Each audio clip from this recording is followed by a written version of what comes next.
காவிரி தொடர்பான வழக்கு உச்சநீதிமன்றத்தில் நாளை விசாரணைக்கு வரவிருக்கும் நிலையில் உயர்மட்ட தொழில்நுட்ப குழுவின் அறிக்கை தற்போது உச்சநீதிமன்றத்தில் தாக்கல் செய்யப்பட்டிருக்கிறது. அது குறித்த விவரங்களை வழங்குவதற்காக நமது செய்தியாளர் நிரஞ்சன் டெல்லியிலிருந்து இணைந்திருக்கிறார். அவருடன் பேசலாம். நிரஞ்சன், ஜா தலைமையிலான குழுவினர் சமர்ப்பித்திருக்கும் அறிக்கை குறித்த விவரங்கள் உங்களிடம் இருக்கிறதா? அதாவது பத்மபிரியா, தற்பொழுது இந்த அறிக்கையானது தற்பொழுதுதான் சமர்ப்பிக்கப்பட்டிருக்கின்றது உச்சநீதிமன்றத்தில். ரிஜிஸ்ட்ரியில் தற்பொழுது இது கொடுக்கப்பட்டிருக்கின்றது. நாளைய தினம் இந்த வழக்கு விசாரணை வரவிருப்பதால் ஏற்கனவே உச்சநீதிமன்றம் அளித்திருந்த உத்தரவின் அடிப்படையில் இன்றுதான் இந்த உத்தரவு சமர்ப்பிப்பதற்கான கடைசி தினமும் கூட. எனவே இதன் காரணமாக தற்பொழுது இந்த அறிக்கையானது தற்பொழுது சமர்ப்பிக்கப்பட்டிருக்கின்றது. இதில் என்னென்ன மாதிரியான அம்சங்கள், சாராம்சங்கள் குறிப்பிடப்பட்டிருக்கிறது என்பது தொடர்பான விவரங்கள் தற்பொழுது வரை நமக்கு தெரிவிக்கப்படவில்லை. ஆனால் இன்னும் 5 to 10 நிமிடத்திற்குள் இதற்கான முழு விவரங்களையும் நம்மிடம் கொடுத்து விடுகிறோம் என்று மத்திய அரசின் சார்பாக வழக்கறிஞர்கள் தெரிவித்திருக்கின்றார்கள். அந்த அறிக்கை நகலையும் நமக்கு கொடுப்பதாக தெரிவித்திருக்கின்றார்கள்.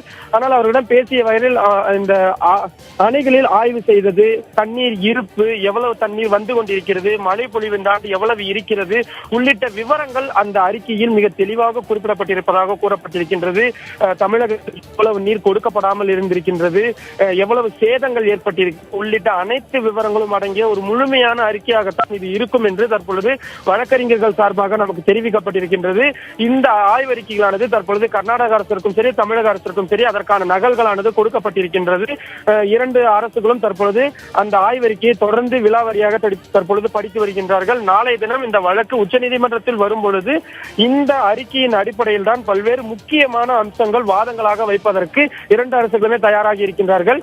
மத்திய அரசின் சார்பாகவும் இந்த ஆய்வறிக்கையின் அடிப்படையிலே தான் இந்த காவிரி மேலாண்மை வாரியம் அமைப்பதற்கான தேவை என்ன, இந்த 194 TM தண்ணீரை திறந்து விடுவதற்கான வாய்ப்புகள் உள்ளிட்ட பல்வேறு விவரங்களை அனைத்து அரசுகளும் தற்பொழுது எடுத்துரைப்பதற்கு மிக முக்கியமான மூலாதாரமாக தற்பொழுது இந்த ஆய்வறிக்கை தான் பார்க்கப்படுகிறது. பத்மபிரியா, உயர்மட்ட குழு அறிவித்திருக்கக்கூடிய அறிக்கையில் ஏதேனும் மாறுபாடுகள் இருந்தால் அது குறித்து விளக்கம் அளிப்பதற்கு 2 மாநில அரசுகளுக்கும் வாய்ப்பு வழங்கப்படுமா நிரஞ்சன்?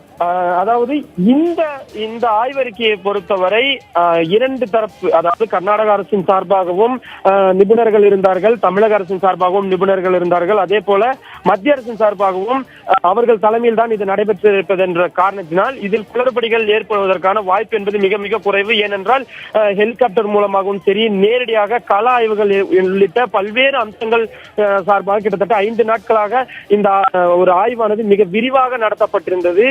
நிறைய மக்களிடம் பேசியிருக்கின்றார்கள், அரசு தரப்பிலிருந்து பேசப்பட்டிருக்கின்றது.